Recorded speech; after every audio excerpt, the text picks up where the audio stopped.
You're listening to Permission II, the podcast where we dive into the science and soul of owning your worthiness as a perfectly imperfect human being.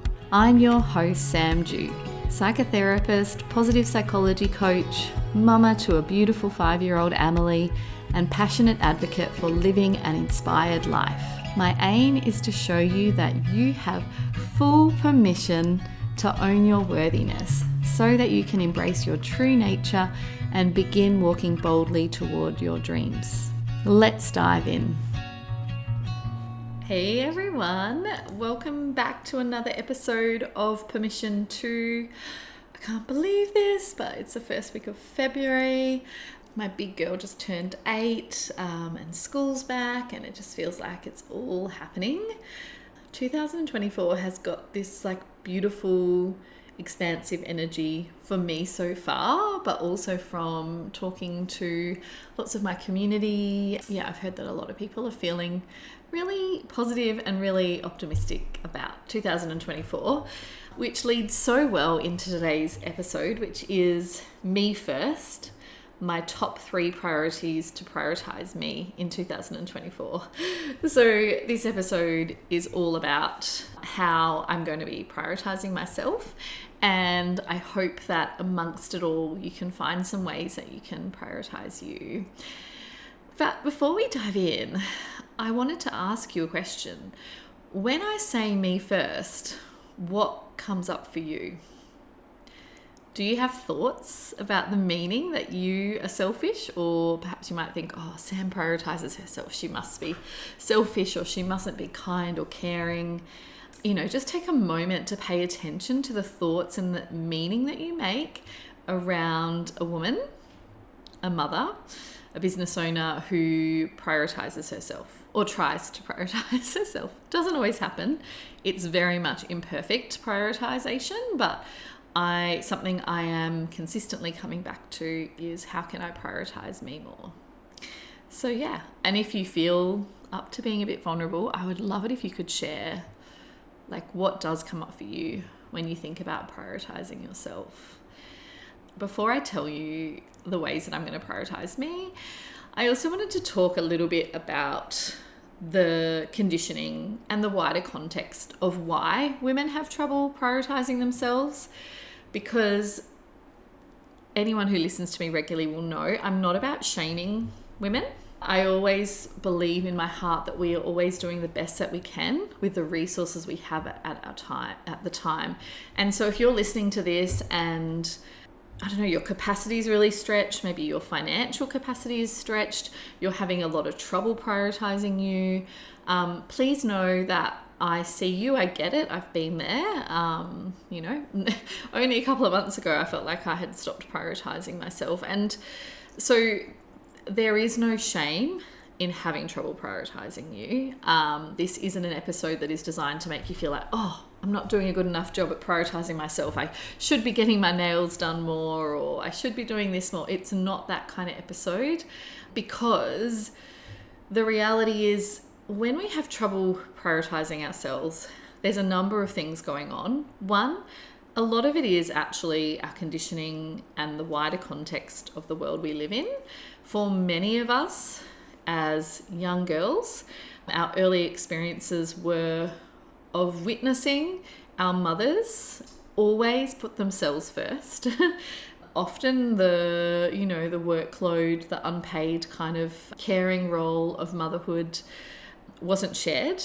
And obviously this is all changing now, but we've still got a long way to go. And so for many of us, we kind of learnt the model of how to be a woman off other women who hadn't been encouraged to prioritize themselves, and sometimes it was a matter of survival. I think about my nana moving from Ireland to Australia because they were living in a time where there was a famine and there wasn't enough food and there wasn't enough money, and she wouldn't have had the luxury to even think about prioritizing herself, because she just had to survive, right? She just had to get on a boat with her 6 children and and move to the other side of the world, not knowing anyone, not knowing if it was going to work out because she had to survive. So, you know, if she was listening to this episode now, at that time, trying to think about prioritizing herself would have just been, so far beyond her capacity. And I feel a bit emotional, like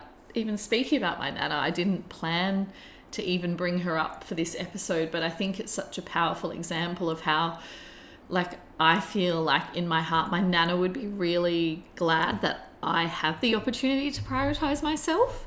And I think so many of us could look back at our ancestors and what they've gone through, and how so many of them were literally in survival mode, literally in fight or flight mode. And they did the things that they had to survive so that the next generation could have a better life. And so I know that I have so much privilege in the opportunity to be able to prioritize myself. But I also know, even when you have the physical resources, like, you know, time, space, income to prioritize yourself, sometimes there is an inner barrier there as well, because we learn from our ancestors and we learn from our mothers. And so this is a process of unlearning some of those things and, you know, hopefully being in a better, safer place than our ancestors were, so that we are able to prioritize ourselves. So I really see it as a sacred responsibility and privilege that I'm living in a time where I can prioritize myself, and when I can model to my daughters that, hey, like, mums matter too. If you're not a mama, like, you know, maybe it's your colleagues at work where you need to show a little bit more, like, hey, you know, I still matter, my needs matter as well. Or it might be your partner, or it might be your family, but there will always be areas in our life where we need to prioritize ourselves more. And when we do that, we are modeling that to future generations and to the people around us. So so just know, if you're listening to this and you're finding it a little bit triggering because maybe you're just in a season where it's really hard to prioritize yourself, sometimes it's a matter of, like, I can only do 1% more. Like, you know, I might be going to bed 15 minutes earlier, or something really, really small. So let's dive in. I have based the 3 things that I'm going to be doing to prioritize me in 2024 off the positive psychology theory of wellbeing, the PERMA model. Now that model actually has 5 pillars of wellbeing. I'm kind of focusing on 3, and I've made them my own a little bit, but this is evidence-based positive psychology, like looking at what are the pillars of wellbeing, what actually makes us be well in ourselves. And that doesn't always mean happy, because remember, you can be really well and have a great, meaningful life, but not be happy every day. Like, we're not aiming to be happy every day. So the first pillar that I am prioritizing when I think about prioritizing myself is I'm prioritizing self-leadership and the inner work, because what we know is that positive emotions are a really important part of our well-being. And so when you prioritize looking after your inner world, looking after your self-leadership, what you are doing then is you are prioritizing those positive emotions. And I don't really like the word positive or negative emotion, because I really believe that all emotions have a place. But I guess in terms of, like, maybe emotions that help us feel like we're flourishing. So these aren't just happiness. It could be hope. It could be interest or curiosity, joy, love, compassion, pride, amusement, gratitude. All of those are emotions that you want to be calling more of into 2024, and learning to really explore and savor those moments is really, really key to prioritizing yourself and your well-being. Some of the ways that I'm doing that with my self-leadership is having a self-coaching practice. So this couldn't look different for everybody, and I often support my one-on-one coaching clients with this. But essentially, it's choosing a day of the week that around the end of the week for you, whatever that looks like, where you take some time to reflect on your week and what's going well, what's not going so well. Perhaps there's some stories that you're telling about yourself or some inner mean girl kind of coming out. And if you don't make time to kind of coach yourself and to lead yourself through those unhelpful patterns, what can happen is that will then just continue all year. And then we get this thing that happens every year where everyone sets these goals and promises themselves that they're going to be different. But then if you don't have a regular practice of checking in with yourself, you could get to the end of the year and realize, I was still mean to myself a lot this year, or that habit that I really wanted to focus on this year didn't happen. And so it doesn't need to be complicated. I would encourage you to either have like a journaling practice, or if you're more of a spreadsheet girl, you can be a spreadsheet girl, whatever suits you. But like, check in with yourself and ask what's gone well this week, what's working really well, what's not going so well, and what do I want to change for the following week? Obviously the ones I do with my clients are a lot more comprehensive because they're really person-centered, but in a nutshell, that is enough for you to keep a track of what's going on with your well-being. You could add in things like, am I getting enough sleep? How's my movement going if you want to? But I sometimes think it's best to just start simple with those 3 questions. And then the whole purpose of self-leadership is learning to lead yourself through the difficult weeks, through the difficult times. So you can use this self-leadership practice, use this journaling practice to really support yourself on those rough weeks. Maybe there's a week where you've been sick and you didn't go to the gym, or something in your business went awry and you're struggling with that. Or you've got some financial stress, like whatever it is that's going on. Can you still be kind and loving towards yourself even during those hard weeks? So it's really interesting when you do start this weekly check-in practice, because what I tend to notice about myself is that it's so easy for me to be like positive, hopeful, optimistic, kind and loving to myself when things are going really well. But then, in winter, when sickness comes, when maybe life's starting to feel a little bit more stressful, a little bit more draining, my self-compassion can kind of drop back a little bit. And that's why I love this weekly self-coaching tool. The second way that I am prioritizing myself this year is I am prioritizing my physical well-being. I actually went to my first dance class last night, and it was a lyrical dance class. We actually did this beautiful slow dance to Coldplay, Yellow, which I hadn't listened to in so long, and it was just beautiful. And I caught up with lots of my old dance friends who I hadn't really danced with properly in a couple of years. And yeah, they were all just so happy to see me and just felt like I was back at home. So, but also I feel like then I came home in a really good mood. My girls get to see me like doing something for myself. Like, it's not just like I've become this dance mum who just drives them around to all their activities. I'm actually also doing things for myself. So yeah, I'm also doing weights, and I've decided to get a monthly massage, and I've already booked in the first 2 months.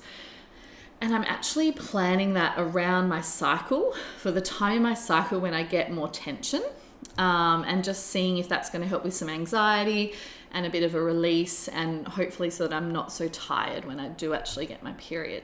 They're the ways that I'm prioritizing me in terms of my physical well-being. And what we know from positive psychology and that theory of well-being is that we do need to focus on our physical well-being to also focus on our mental wellness. And that's not, I think a lot of people think of like exercise as punishment or all about weight loss. And I don't see that those are very helpful ways to look at movement. I try to think about how can I move in ways that feel joyful for me. So I never would have thought that I would enjoy the gym. I'm not really a gym kind of gal, but I love lifting weights, and I love this new gym that I found. It's not really a gym. It's kind of more of a community place. So anyway, I love that, and I'm moving in a way that feels really good. I'm enjoying starting to feel stronger. I love the dancing. Obviously, I love getting a massage, and then also getting enough sleep. So, is there anything that you need to do to tweak your sleep hygiene this year? Because the amount of women that I support who come to me feeling like burnt out, tired, depleted, and then like we look at their sleep hygiene practices and they're on their phones until right before bed. They're not really focusing on stress management until just before bed. Something I've learned is that if you wait until bedtime to try and wind down, it's often too late. Like, you need to actually be checking in with yourself and making sure that you're not too stressed throughout the day. Doing beautiful belly breathing. If anyone's listening to this and they want me to send you a little worksheet about how I do belly breathing, please feel free. But it's not complicated at all. It's just taking big breaths into your belly with long exhales. But this is one of the most evidence-based practices that you can do to kind of avoid your anxiety, avoid your overwhelm, getting to that level where then at the end of the day you can't sleep. But people resist it so much because it's not glamorous, it's not fancy, can't really make any money off like teaching you this, in that it's so simple. I would just give it to anyone for free, but it's really, really important. So yeah, paying attention to your body, making sure I'm getting enough sleep, because I am going to the gym early. I'm like really trying to go to bed quite early, like 9:30. I know I'm a bit of a nana, but I always have been. And then the third way that I'm prioritizing myself is really focusing on positive relationships and connections. And so I've joined a beautiful in-person container, and I've also going to be starting a mastermind in a couple of months' time. And I've made sure that I've chosen containers where I feel like I can be my sensitive self, and I feel like I can be seen and celebrated for that sensitivity. So last year I was so lucky. I was in a beautiful container with Sammy Fleming. It was called Expansion, and it was just so lush in terms of like, I felt like I could just show up and cry if I needed to, be really honest about what was on my heart. But everyone was so grateful that I was doing that, because it was almost like this permission slip for anyone in the group who wanted to go a bit deeper or who wanted to share more. But I realized not all groups are like that. Like some groups, if you have a bit of a cry, people are going to just be like, oh, awkward. Some people feel really uncomfortable around tears, or they want everything to be high vibe and happy and positive and celebration all the time. Those groups are just not for me. So I've really focused on choosing experiences where I feel like very loved and held and accepted, and I think that's really, really important. The interesting thing, because the other pillars of well-being that I haven't talked about in terms of prioritizing myself are things like making sure that you're engaged in meaningful work, and that you have a sense of achievement and accomplishment, and that you can find a way to get into a flow state with your work. And all of these are really important, and you know what, I'll probably do another podcast episode on them.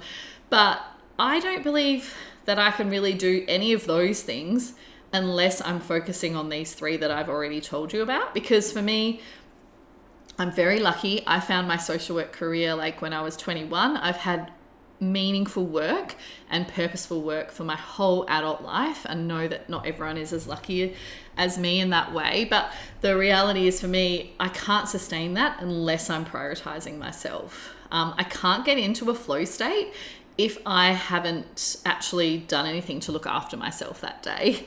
Like if I run around after the kids, and prioritize everyone else, and then I'm like, oh, okay, I'm going to try and do some creative work now and get into a flow state, even though in some ways that is really meaningful and cup filling. If my cup is super empty, it's quite hard for me to do that work.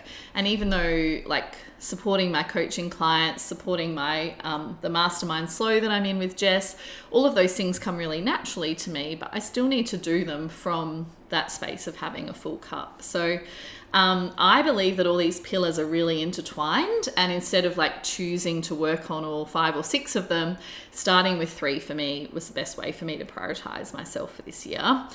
I wanted to say some affirmations that support me to prioritize myself.